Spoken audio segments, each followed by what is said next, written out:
Boris has whale of a time as Macron turned cat on a hot tin roof over challenger in April elections.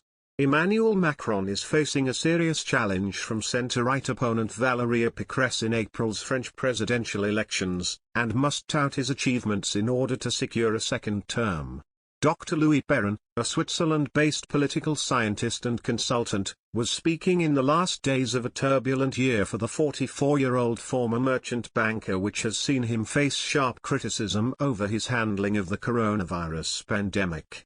The confirmation of Ms. Pécresse, 54, the president of the Regional Council of Ile-de-France, as the candidate for the Republican Party has not made his life any easier, stressed Dr. Perron, with Marine Le Pen, 53, of National Rally and controversial right-wing Eric Zemmour, 63, also likely to be involved. Dr. Perron said, "I think that Valérie Pécresse is a formidable candidate. She runs the capital region and just won re-election there, running a great campaign. She is someone who can integrate different sectors and therefore can reach many voters. And she is a woman, which could appeal to women on the left. I think she could pose a threat to Macron in the runoff." He added, "Zemmour has been creating quite some waves entering politics. The problem is that he is going after the same votes as Marine Le Pen. It could actually divide the nationalist vote and prevent Le Pen from entering the second round of voting." Turning his attention to what Mr. Macron needed to do to convince French voters, Dr. Perron said, "In my experience, elections with an incumbent are foremost a referendum on the incumbent. Do you play or trade? That's the choice for voters, and it is a consequential one. Whereas voting for a challenger was merely expressing a wish, voting for an incumbent was a verdict," he stressed. Dr. Perron added, "In that sense, what matters most for Macron is how average French voters next spring will feel about the state of the country, the pandemic and their own personal situation and livelihood. Macron should polish and tout his record, and do anything he can to prevent the elections from taking place under a new wave of the pandemic." Mr. Macron has faced fierce criticism over his attempts to reform France's pension laws, which triggered waves of protests across the country. Dr. Perron said, "If I were to advise him, I would probably worry about not completely abandoning the left.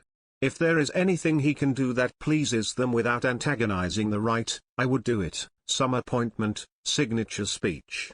He might need some left votes in the second round." There have also been suggestions that Mr. Macron's strident remarks about post-Brexit fishing access for French boats represent a calculated attempt to score points with the electorate. Dr. Perron said, "Macron is clearly pro-EU. In that sense, it is easy for him to offer a clear opinion and contrast on those issues. It may win him a day of positive news coverage, but at the end of the day, the election will be won on other issues."